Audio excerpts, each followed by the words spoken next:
김수현이라고 하는 사람은 종부세를 가지고 다주택자를 두드렸잖아요. 그런데 어떻습니까? 그 시장에 나온 다주택은 뭐냐? 그게 바로 빌라, 오피스텔, 원룸 이런 것들이 시장에 나온 거예요. 왜? 정책을 만드는 사람들이 환상을 갖고 있었던 것이고 우리나라 국민 대부분이 다주택자에 대한 매우 잘못된 고정관념을 갖고 있었기 때문인 겁니다. 네, 코로나 이후로 전 세계적으로 유동성이 엄청나게 풀린 건 사실이고 그것 때문에 집값이 오른 것도 사실입니다. 그런데 이것은 진실의 한 3분의 1 정도밖에는 설명을 못하는 거예요. 한 3분의 2는 뭐냐? 훨씬 더 큰 현상, 그리고 한국만의 매우 독특한 현상, 다른 나라에는 없는 현상이 있어요. 그게 뭐냐면 집값의 양극화입니다. 비싼 집은 더 비싸지고 가장 싼 집은 값이 안 오르거나 또는 떨어지거나 이런 현상이에요. 이걸 한번 보시겠어요? 이 그래프는 주택가격 5분위 배율이라고 하는 건데요. 아파트 가격. 우리나라 전체 아파트를 5등분을 한 거죠. 값을 기준으로 해서. 그래서 가장 비싼 20%의 평균 가격을 내고 또 가장 저렴한 아파트 20%의 평균 가격을 내서 그 값을 나눈 겁니다. 몇 배냐? 이 그래프에서 보시듯이요. 문재인 정부 출범 이전에 4.7이었어요. 5가 안 됐었죠. 이게 노무현 정부 때 굉장히 높아졌다가 떨어져서 이제 박근혜 정부 때는 4.7까지 됐거든요. 노무현 정부가 뭐예요? 김수현이 그때도 주택정책을 했던 때인 겁니다. 아무튼 그래서 이 노무현 정부가 끝나고 나서 이 5분위 배율이 쭉 떨어지죠. 그러니까 비싼 집과 싼 집의 가격차가 별로 없어졌다는 얘기인 거예요. 그런데 문재인 정부가 시작되면서 이게 급격하게 올라가는 걸 보실 수 있잖아요. 그래서 10.7까지도 올라가 있습니다. 거기서 거의 비슷한 수준으로 지금 유지를 하고 있는 것 같은데 이건 뭐냐? 비싼 집은 엄청나게 비싸고 싼 집은 값이 안 오르거나 또는 떨어지거나 이렇게 된 거예요. 이것이 전세 사기의 문제로까지 이어지고 있는 겁니다. 왜냐하면 매매 가격은 안 오르는데 원룸이나 빌라 같은 이런 싼 집들 여기에 전세 가격은 굉장히 높이 오르기 때문에 나타나는 현상이거든요. 이것은요, 이 현상은 금리 때문에 나타나는 게 아닙니다. 김수현 전 수석이 이야기하는 유동성, 뭐 금리 이런 게 문제라고 하는 거는 평균적인 가격이 오르고 내리고 하는 걸 설명해 주는 거죠. 하지만 우리나라만 있는 이 독특한 집값의 양극화, 사람들이 더 화가 나는 건 바로 이 부분 아니겠어요? 이것은 금리 때문인 것이 아니에요. 그럼 뭐냐? 김수현이 시작한 그 종부세 때문이라고 하는 겁니다. 즉 다주택자를 범죄자 취급하고 그들에게 징벌적인 세금을 매기는 거, 이런 것 때문에 그런 거예요. 왜 그런지 한번 추적을 해볼 필요가 있습니다. 자, 다주택자라고 하는 걸 여러분은 어떤 사람으로 생각을 하세요? 다주택, 그러면 비싼 아파트, 좋은 아파트 이런 것들을 여러 채 갖고 있는 사람으로 머릿속에 떠오르십니까? 아닙니다. 우리나라의 다주택자들은요, 대부분 저가 임대주택 소유자들이에요. 빌라, 오피스텔, 원룸 이런 걸 갖고 있는 사람들이에요. 대부분이. 통계로도 나오거든요. 이게 이제 2019년에 문재인 정부 초기에 이런 정책을 했었죠. 자, 다주택이라고 하는 게 뭐예요? 임대해주고 있는 거 아니겠습니까? 집을 2채 갖고 거기에 둘이 나눠서 살 수는 없는 거 아니에요? 어차피 사는 거는 한 집에 살죠. 그러면 그 남은 집은 당연히 임대를 할 겁니다. 그러니까 문재인 정부 초기에 임대주택자 등록 제도를 했잖아요. 그래서 등록을 하고 세금을 제대로 내고 법을 제대로 따르면 그러면 뭐 세금이라든가 이런 데서 혜택을 주겠다고 하니까 많은 다주택자들이 임대주택 사업자로 등록을 했어요. 그리고 이게 그 통계입니다. 여기에서 보시면요. 이들이 갖고 있는 이 임대주택이라고 하는 것의 대부분은 빌라, 다세대 주택, 오피스텔 이런 것임을 알 수가 있어요. 그게 한 75% 정도가 됩니다. 아파트가 17.7%라고 나오거든요. 근데 그 아파트도요, 가격 통계를 보면요, 대부분 다 저가 아파트들이에요. 그러니까 우리나라에서 다주택자라고 하는 사람들은 자기가 거주하고 있는 한 채를 제외하고는 나머지는 다 임대주택을 하고 있는 거죠. 별장으로 갖고 있는 사람들은 거의 없다고 봐야 돼요. 임대주택입니다. 그러면 그 임대주택의 성격은 뭐냐? 그거는 다 빌라니, 뭐 다세대니, 다가구니, 뭐 이런 것들이에요. 대부분은 1인 가구용이라고 보시면 되는 겁니다. 거기에 세 주고 그 쇳돈 받아서 사는 사람들이다. 이렇게 보시면 되는 거죠. 그런데 이 종부세를 하는 사람들의 머릿속에는 뭐가 들어있냐면 우리나라의 집값이 높은 싶은 거는 다주택자들 때문에 그런 거야. 그러니까 다주택자만 때려잡으면 그러면 그들이 갖고 있는 아파트들이 많이 나올 거야. 그래서 아파트 가격이 떨어지고 무주택자들이 집을 장만하기가 쉬울 거야. 라고 하는 계산들이 다 있는 거예요. 근데 그게 환상인 거죠. 그런 건 없는 거예요. 그건 허상인 겁니다. 실제 그래서 종부세를 가지고 다주택자를 두드렸잖아요. 그래서 뭐 주택 2채 갖고 있으면 한 1,000만 원 내야 되고 3채 갖고 있으면 4채 갖고 있으면 한 2,000만 원, 3,000만 원씩 세금을 내야 되니까 도저히 견딜 수가 없는 겁니다. 그래서 다주택자들이 다주택을 시장에 내놨죠. 그 시장에 나온 다주택은 뭐냐? 그게 바로 빌라, 오피스텔, 원룸 이런 것들이 시장에 나온 거예요. 그게 사실이니까. 그러니까 안 팔리잖아요. 값만 추락을 하는 겁니다. 그 심지어 안 팔리니까 오피스텔 같은 경우는 주거용으로 되어 있던 것을 업무용으로 전환을 하는 거죠. 그래서 사무실로 이제 임대를 하는 거예요. 그러면 주택이 줄어들잖아요. 그럼 거기서 이제 종부세에서는 빠지는 거죠. 왜? 다주택자가 아니니까. 오피스를 갖고 있는 것이 되니까. 또 빌라 같은 경우는 그것을 근린생활시설로 바꾸는 건 아주 쉽게 바꿀 수가 있습니다. 근린생활시설이라는 건 뭐 잡화점, 또 미장원 뭐 이런 것들 있잖아요. 동네 학원 뭐 이런 데들 이런 걸로 쉽게 바꿀 수가 있거든요. 그러니까 주택이 줄어드는 거예요. 그런 주택들은. 그런데 어떻습니까? 1인 가구 거기에서 살아야 되는 사람들은 대부분 1인 가구들이거든요. 1인 가구 숫자가 우리나라는 굉장히 빨리 증가하고 있어요. 그 숫자가 어마어마합니다. 그러니까요. 우리나라는 인구는 줄어들잖아요. 가구 수는 계속해서 늘고 있어요. 그러니까 주택을 아무리 지어도 주택 보유율이 늘지를 않아요. 가구가 늘어나고 있기 때문에. 그게 다 1인 가구들입니다. 1인 가구는 주택을 소유할 생각이 없어요. 나중에 결혼해서 가족이 생기면 그때 가서 주택을 장만하고 싶은 거죠. 주택을 또 사더라도 결혼할 때를 대비해서 사고자 하는 거예요. 그거는 뭐 방 한 2개 정도는 되고 거실도 있고 하는 그런 아파트들인 거죠. 그런데 다주택자들이 시장에 내놓은 것들은 그런 게 아니에요. 1인 가구용이 나온 겁니다. 완전한 미스매치가 되는 거죠. 왜? 주택 정책을 만드는 사람들이 환상을 갖고 있었던 것이고 우리나라 국민 대부분이 다주택자에 대한 매우 잘못된 고정관념을 갖고 있었기 때문인 겁니다. 자, 이렇게 되다 보니까 어떻게 돼요? 싼 아파트는 더 싸지죠? 비싼 아파트는 어때요? 더 비싸지는 겁니다. 왜? 사람들은 여전히 부동산을 소유하고 싶어 해요. 우리나라 사람들은. 요즘 젊은 분들은 뭐 암호화폐 같은 것도 많이 하고 그러지만 여전히 결혼한 사람들은 부동산이라고 하는 게 가장 중요한 자산 투자 수단 아니겠습니까? 그 투자를 해야 되는데 작은 걸로 여러 채를 할 것인가 큰 걸로 한 채를 할 것인가 비싼 걸로 한 채를 할 것인가 하면 이제는 너무나 분명하잖아요. 그게 다주택을 갖고 있으면 이거는 이제는 범죄자처럼 돼버린 거거든요. 그러니 어떻게 해요? 하나로 비싼 거를 해야 되는 거죠. 그게 똘똘한 한 채인 거죠. 그러니까 비싼 집에 대한 수요는 더 늘어나는 거예요. 종부세를 함으로 인해서 비싼 집에 대한 수요는 더 폭발적으로 늘어났고 싼 집에 대한 수요는 증발을 해버리고 오히려 공급은 줄어버리고 여러 가지 경로를 통해서. 그런데 싼 집에 대한 거주 수요는 어떻게 됐어요? 1인 가구들이 폭발적으로 늘기 때문에 거주 수요는 늘어나는 겁니다. 전세 수요라고 하는 게.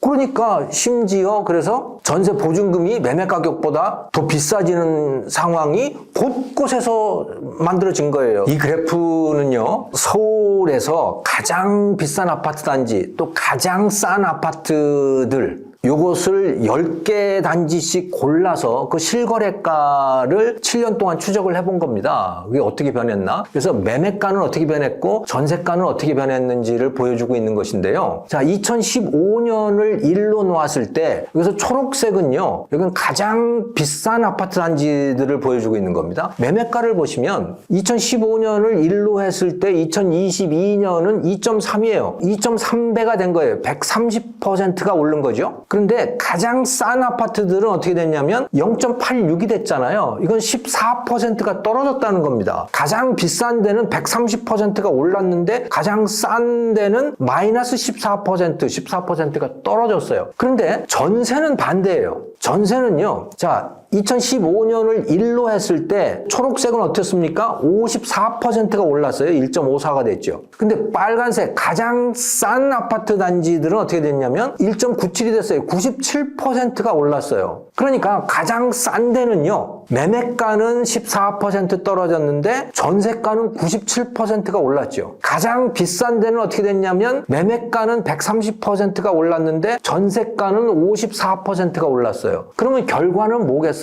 매매가에 대한 전세가 비율이 어떻게 되겠습니까? 이거는 비싼 데일수록 전세가 비율은 떨어지고 싼 데일수록 전세가 비율은 올라가겠죠? 바로 이 그래프가 그것을 보여주고 있는 겁니다. 자, 2015년을 한번 보세요. 이 초록색하고 빨간색이 서로 겹쳐져 있잖아요. 섞여 있잖아요. 그러니까 두 개가 별로 차이가 없었다는 겁니다. 전세가율이. 그런데 이게 시간이 지나면서 특히 2019년부터 보면 이게 확연히 분리가 되죠. 예, 그래서 최저가 아파트들의 전세가율이 굉장히 뛰게 됩니다. 2022년이 되면 이를 다 넘어가게 돼요. 이를 넘어간다는 이야기는 무슨 얘기냐? 매매가보다 전세 보증금이 더 비싸졌다는 얘기예요. 가장 싼 아파트들은 그렇게 됐다는 거죠. 반면에 초록색은 어떻게 됩니까? 쭉 떨어지잖아요, 다. 공통적으로. 즉, 매매가분의 전세가 비율이 굉장히 낮아진 거예요. 왜냐하면 매매가는 더 많이 올랐기 때문에 이렇게 된 거죠. 자, 그러니까 저 최저가 아파트 저런 데서 전세 사기들이 터져 나오는 겁니다. 수원이나 뭐 이런 데도 다 저런 상황이라고 보시면 돼요. 매매가보다 전세 보증금이 더 비싼 상황이 되기 때문에 저렇게 전세를 받았는데 그러면 그 매매가에 차액이 있을 거 아닙니까? 그 현금 관리를 제대로 못하는 집주인들은 사기꾼이 되어버리는 것이죠. 소위 깡통 전세라고 하는 거죠. 그리고 그것은 바로 전세 사기의 시장적인 기반이 된 거예요. 그런데 시장 상황이 이렇게 되다가 보니까 집을 사면요, 빌라 같은 것 또는 저가 오피스텔들은 집을 사면 돈이 생겨요. 원래 집은 사기 위해서 자기 돈을 파는 사람한테 줘야 되잖아요. 그런데 이 저가 오피스텔이나 저가 빌라 같은 경우는 집을 사는 사람이 추가로 현금이 생기게 돼 있어요. 왜? 전세 보증금이 더 비싸기 때문에 파는 사람이 그 매매 가격과의 차액을 사는 사람에게 내주게 돼 있단 말이에요. 그러니까 집을 사면 살수록 현금이 더 생기는 거예요. 거기 아무 생각 없이 그래서 현금 생기는 것만 생각하고 산 사람들, 그 현금 관리를 제대로 못한 사람들은 10중 8구는 나중에 보증금을 내줄 수가 없는 상황이 되어버리는 거죠. 그러면 사기꾼이 되는 거예요. 자, 그렇기 때문에 말이죠. 여러분, 전세 사기가 강남에는 없잖아요. 집값 비싼 동네에는 전세 사기라는 게 존재하지 않습니다. 기본적으로. 집값이 싼 데만 사기가 있는 거예요. 그 이유는 뭐냐? 전세 보증금이 매매 가격보다 비싸기 때문에, 매매 가격이 보증금보다 더 싸기 때문에 그렇게 된 거예요. 이것의 근본적인 원인은 바로 종부세, 다주택자를 징벌적으로 세금을 부과했기 때문에 나타난 거거든요. 그리고 그 종부세를 도입한 사람은 김수현이라고 하는 사람이, 그 사람이 장본인이죠. 물론 이 사람도 처음에는 임대사업자는 종부세에서 뺀다. 그래서 임대사업 등록제도 하고 뭐 이렇게 했습니다만 결국은 그 사람이 나가면서 이게 다 없어졌잖아요. 그리고 모든 다주택자들이 다 범죄자처럼 되는 법을 다시 만들었고, 그래서 지금 이런 사달이 나게 된 거거든요. 거기에 사실은 김수현이라고 하는 사람은 할 말이 없는 거죠. 바로 장본인인 거예요. 이런 사태를 만들어낸 장본인인데 이 사람의 이 책, 회고록을 보면요, 이 이야기는 전혀 없습니다. 아마도 본인도 모르고 있는 거 아닌가 하는 생각까지도 해보게 돼요. 전혀 모르기 때문에 전세 사기 난 이거를 뭐 다른 탓을 해놓고 있더라고요. 여기에 무슨 뭐 임대차 제도가 뭐 어떻게 잘못됐고 뭐 그랬다. 아니에요. 기본적으로 전세 사기가 난 이유는 다주택자 징벌 제도 때문인 것이고, 그리고 그것을 시작한 사람이 바로 김수현인 거죠. 네, 김수현 전 수석 책을 보면 제일 아쉬워하는 부분이 그거예요. 우리나라의 임대주택이, 공공임대주택이 한 전체 주택의 5%인데 이것을 획기적으로 늘렸어야 되는데 자기가 그걸 못해서 너무나 아쉽다, 뭐 이런 이야기를 하고 있습니다. 저는 뭐 흔히들 도시계획을 하거나 도시공학을 하는 사람들이 이런 말들을 많이 하는데, 뭐 그리고 일반 시민운동하는 분들도 이런 말을 많이 하죠. 이거는 굉장한 착각이라고 생각을 해요. 만약에 지금 5%인데요, 공공임대주택 비율이, 이걸 한 50% 정도로 늘린다. 이분들이 원하는 바이겠죠, 이것이. 이렇게 되면 우리나라는 재앙이 날 겁니다. 집값 재앙에 빠지게 될 거예요. 왜냐하면 소유할 수 있는 주택의 값이 어마어마하게 뛸 것이기 때문에 그런 거죠. 그러니까 소유할 수 있는 집을 갖고 있는 사람들, 예를 들어 공공임대주택을 한 50%로 늘렸다고 해보죠. 그러면 나머지 50% 정도는 소유할 수 있는 집이잖아요. 그 집을 누군가는 소유하고 있을 거 아닙니까? 그 사람들은 대박이 나는 겁니다. 공공임대주택에 사는 사람들은 어떨까요? 아, 나는 공공임대주택이 있으니까 계속 여기 살 거야? 그럴까요? 천만에요. 그렇지 않아요. 그 사람들도 다 주택을 소유하고 싶어요. 누구나 다 소유하고 싶어 합니다. 공공임대주택에 영원히 살고 싶어하는 사람은 저는 없을 거라고 봐요. 한국인들 중에. 그냥 임시방편인 거죠. 임시방편으로 살다가 나중에 집을 소유하고 싶은 거예요. 그런데 공공임대주택이 너무 많아지면 소유할 주택이 없어지게 됩니다. 이게요, 우리나라 한국인들이 자산 중에서 부동산이 차지하는 비중을 보여주고 있는 거거든요. 이 2010년 정도까지는 75%였어요. 이게 2000년대 이전, 1990년, 80년 이때 보면 75에서 80% 정도 됩니다. 근데 이게 주식시장도 좀 커지고 채권시장도 좀 커지고 그러면서 이게 좀 떨어졌어요. 하지만 별로 안 떨어졌어요. 지금도 여전히 한 70% 정도는 부동산으로 가지고 있고 한국인들의 자산 구성, 포트폴리오가 그렇게 돼 있다는 얘기예요. 이거 떨어지지 않을 거예요. 이거는 중국 사람도 마찬가지고 동양 사람들 대부분 다 그렇습니다. 중국도 자산 중에 한 70% 정도를 부동산으로 갖고 있거든요. 우리도 그런 거예요. 그러니까 주택에 대한 집착을 버릴 수가 없는 겁니다. 미국은 어떠냐? 한 25% 정도가 돼요. 부동산 비중이. 일본도 한 40% 정도 뭐 이 정도인데 우리는 여전히 70%가 당분간 바뀔 가능성이 없다는 거죠. 자, 그러면 내가 사는 거는 공공임대주택에 살아요.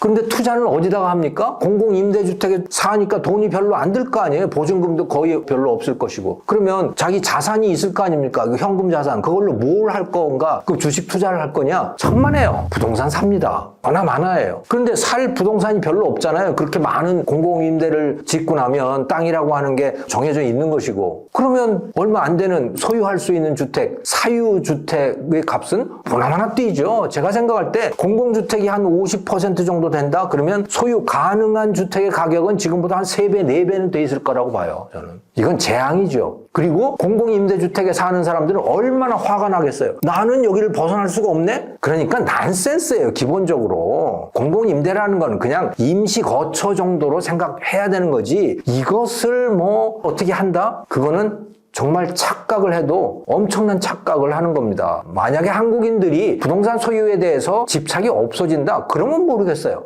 그런데 그렇게 될 리가 없잖아요. 그런 이 잠재의식 속의 성향을 어떻게 바꾸겠습니까? 그래서 난센스다. 이것도 뭔가 굉장한 착각이다. 다주택자를 규제해서 주택 문제를 해결하겠다라고 하는 것이 이것이 허망한 그리고 매우 위험한 발상이고 현실적으로도 엄청난 재앙을 가지고 왔듯이 공공주택 역시 똑같은 거라고 저는 생각을 합니다.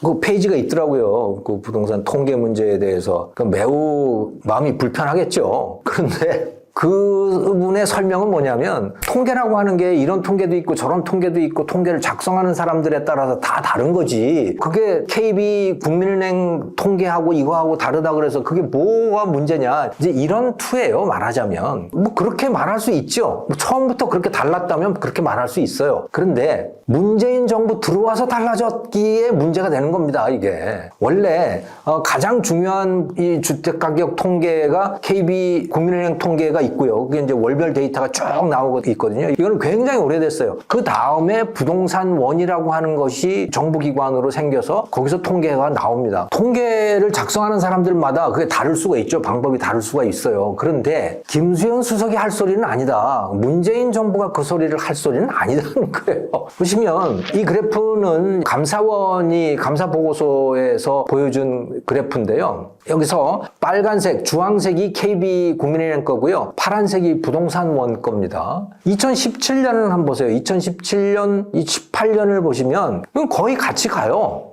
그러니까 원래는 두 개가 거의 비슷한 패턴을 보였다는 거예요. 그런데 이것이 확연하게 달라지기 시작하는 것이요. 2020년에 들어와서 완전히 벗어나기 시작합니다. 네. 그래서 보시면 2020년부터 코로나 때부터 이제 자산 가격이 많이 뛰었다고 말씀을 드렸잖아요. 그때부터 이제 굉장히 벗어나기 시작하는데 빨간색을 보시면요. 확 뛰잖아요. 그런데 파란색을 보면 거의 오히려 떨어진 걸로 나오고 이렇게 됩니다. 이게 주택가격 변동률이죠. 그러니까 뭐 때문에 두 개가 비슷하게 가던 통계가 문재인 정부 들어와서 그것도 값이 많이 뛸 때 누구나 많이 뛰었다고 인식하고 있는 그때 부동산원 통계는 이렇게 완전히 벗어났느냐는 거예요. 이거는 분명히 뭔가가 있었던 것이죠. 그리고 이 감사원 보고서, 여러분들 감사원에 들어가 보시면 감사원 보도자료에 이게 다 나와 있습니다. 거기서 보시면 청와대, 거기서는 BH라고 돼 있더라고요. 블루하우스겠죠. BH라고 하는 데하고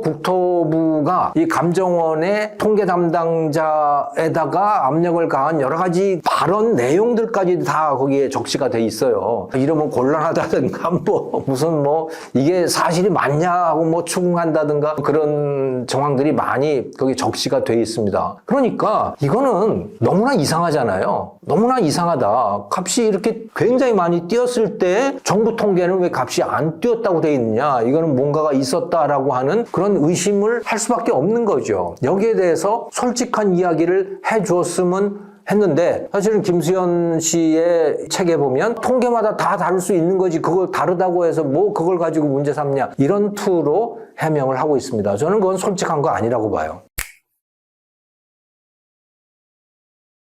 신뢰를 잃은 건 분명한 사실이죠. 그런데 그 부동산 정책에 대한 신뢰는 문재인 정부 때 들어와서 사라진 것이 아니고 진작부터 신뢰라고 하는 건 없었습니다. 우리나라에서 정말 신뢰하기 힘든 게 이 부동산 정책이에요. 주택 분양 자격 이런 것도 그렇고 어떤 때는 주택 경기를 진작했다가 어떤 때는 다주택자를 때려잡았다가 하는 정말 온탕 냉탕을 번갈아 가면서 오가고 있는데 또 다른 분야가 또 있어요. 그게 바로 입시입니다. 대학 입시. 대학 입시도 그냥 매년 뭔가를 바꿔요. 바꿀 때마다 무슨 문제가 있고요. 그러다 보니까 전문가들조차도 그 수시로 변하는 내용을 다 기억할 수가 없습니다. 이거는 입학시험도 그렇지만 이거는 주택 정책도 그렇고 분양과 관련된 제도도 그렇고 주택 관련된 세금도 그렇고 그야말로 엉망진창이고 도대체 이 일관된 논리가 뭔지 당최 알 수가 없습니다. 근데 그 근본 원인은 사실은 정부가 아니에요. 그 근본 원인은 국민이에요. 국민이 이 부동산에 대해서 주택 문제에 대해서 앞뒤가 안 맞는 것을 요구를 하고 있어요. 한편으로는 공급을 많이 해야 된다고 하면서 한편으로는 또 다주택자는 안 된다고 그러고 전세 가격을 낮춰야 된다 그러면서 또 한편으로는 전세 대출을 폭발적으로 늘리고 이게 도대체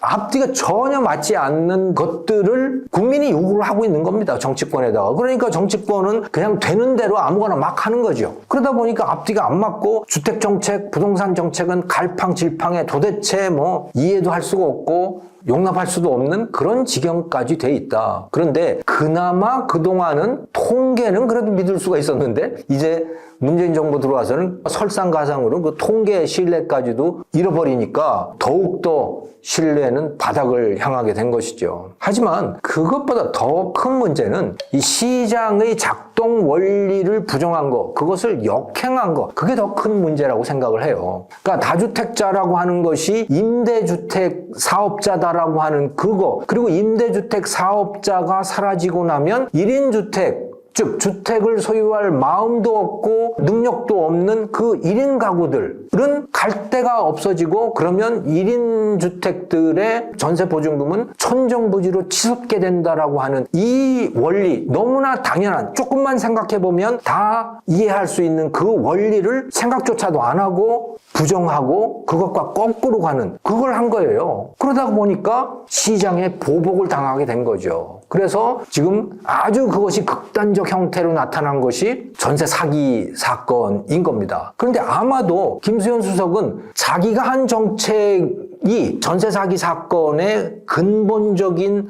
원인이 되고 있다는 그 사실을 아마도 지금도 이해 못할 거라고 저는 봐요. 대부분의 문재인 정부에서의 주택정책 담당자들이 다 이걸 이해 못하고 있을 거라고 봅니다. 그래서 다시 집권을 하면 또 똑같은 정책을 할 거라고 봐요. 그리고 시장은 더욱더 가혹한 보복을 하게 되겠죠. 김정호의 경제TV, 오늘은 김수현 전 수석, 문재인 정부와 노무현 정부에서 주택정책의 기본을 다루었던 김수현 수석이 책을 냈기에 거기에 담겨있는 내용들을 그중에 몇 개에 대해서 저의 의견을 말씀을 드렸습니다. 시청해 주셔서 감사합니다.